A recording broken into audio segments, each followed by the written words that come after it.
concerned about the mortgage problems and the state of housing in America. Last month, I directed my economic team to work with the Federal Housing Finance Agency. Right now, our national economy is in a recession. Asset prices, including housing prices, are too high. The government is propping them up, not allowing them to fall to reflect the fact that these were mistakes from the past. As a group, we consume far too much and we don't produce enough. We borrow too much and we don't save enough. And so we have an economy that's built on a very shaky foundation, and that's why it keeps collapsing.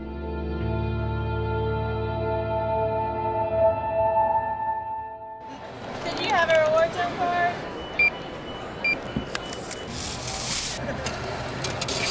One striking aspect of the recovery is the unusual weakness in household spending. After contracting very sharply during the recession, consumer spending expanded moderately through 2010, only to decelerate in the first half of 2011. Profligate spenders, that is a country that's spending like a drunken sailor on shore leave. And what we're doing, in a sense, is gobbling up resources from other countries. Because by our government borrowing, we're drawing in capital from other countries. And that capital is being squandered.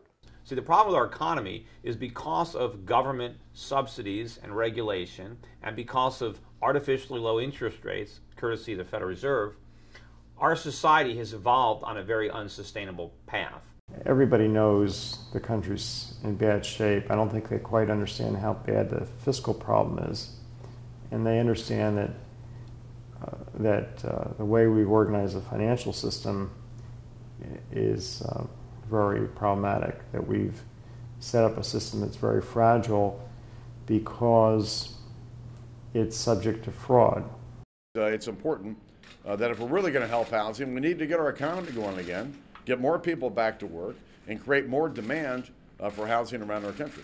I am pleased to announce that the agency that is in charge is going to be taking a series of steps to help responsible homeowners refinance and take advantage of low mortgage rates.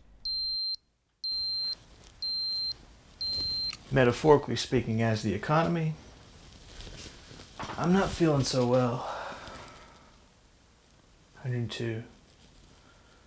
The government has prescribed me this to bring my fever down, which is the same as lowering interest rates. Lower interest rates should make me feel better, encourage home buying, general consumption. But some economists argue my fever is there for a reason and will only break once the illness is eradicated. No one is really out there talking about a need for higher interest rates. We're not going to solve any of these problems unless we let interest rates go up and allow the problems that will result from higher interest rates to play out.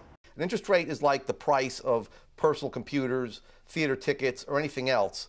It's determined by supply and demand on the market. However, the government, since it can create new money, is able to increase the amount of money that banks have to loan out. So when banks have additional credit to loan out, the only way they can get people and businesses and households to take that new credit is to lower interest rates.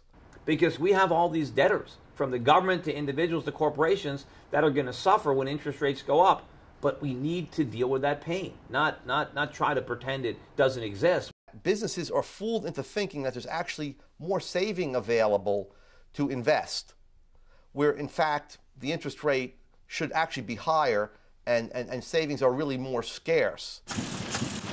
That's not recognized for a number of years because the Fed keeps pouring new money into the system, pushing interest rates down or keeping them at a very low level, and businesses continue to make investments that are going to turn out eventually, when the Fed stops increasing the money supply, to be unprofitable. Because at that point, when the Fed stops beating down interest rates, they jump up.